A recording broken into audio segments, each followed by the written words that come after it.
Hey everyone, I'm Josh Olson. I had the opportunity to review the 2004 drama Crash, written and directed by Paul Haggis. Many of you are probably familiar with some of Haggis's works. He became the first ever screenwriter to win 2 Oscars for the best film, which is pretty cool. A little bit about Crash. It's an emotional and raw drama. It deals with human nature at its worst. It's set in 2004 Los Angeles. Los Angeles is a melting pot for culture, race, religion. There's so many different of those aspects combining into one, and it can get a little frictiony and feisty at times. Uh, Throughout the movie, from the opening scene, within the first 6 minutes, there's 3 different cases where we're introduced to characters, and in every case, they're dealing with different stereotypes, racism, racial profiling of some sort, and it sets the tone for the rest of the movie. Throughout the movie, that's all there is.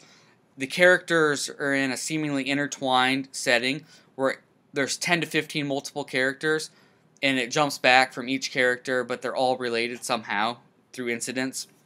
And all the incidents seem to be race related, so it's a pretty clear picture of what's going on in the movie. There's multiple characters throughout this movie. Big name actors play the characters. First off, Brendan Fraser plays DA Rick Cabot. Cabot proves that he's willing to go to any means to get reelected, and his main card throughout the movie that he plays in order to get reelected is through race relations.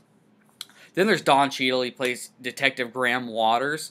In the movie, Waters came from a bad neighborhood in L.A., made something of himself, and is now a detective in the LAPD. There's another officer in the movie, played by Matt Dillon.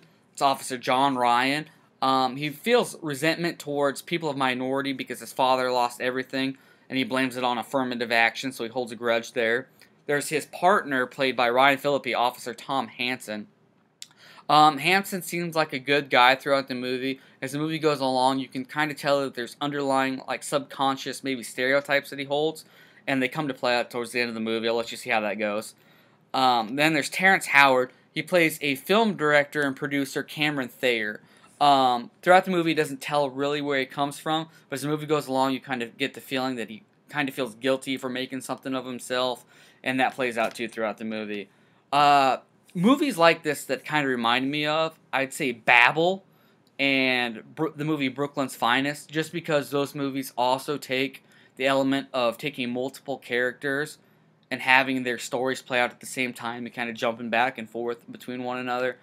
And as far as grand theme of things, I would say the movie Gran Torino, starring Clint Eastwood, really dealing with race relations, racism, and different relationships like that. It's kind of remind me of it. I read multiple reviews coming into this movie on the movie, and the main problem that people seem to have, I could see where it would be a problem, is that it deals with racism and race relations stereotypes, and some people believe that it laid it on too thick and it took away from the quality of the movie. I can see where it would happen to some people. I didn't have a problem with it. To me, it was a gripping, eye-opening movie. I'd seen multiple times, but yet, no matter how many times you see it, when you watch it, it opens your eyes to things, different subconscious feelings, stereotypes maybe that you have yourself.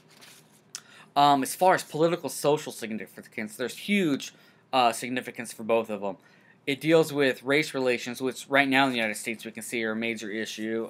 All the officer shootings, race-related shootings in the United States. So to look at this movie and the impact that it had then and its relationship to now is huge. Also for political, you look at the DA played by Brendan Fraser, and in the movie he's talking about his re-election, and he's talking about pinning a medal on a fireman who happens to be an Iraqi with the name Saddam. And at the time, it was 2004, and there was the big upheaval in the Iraq War at the time, so big playings there.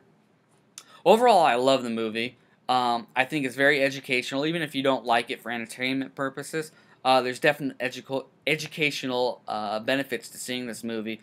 It can open your eyes to many different things, and I recommend it to everyone. Thank you.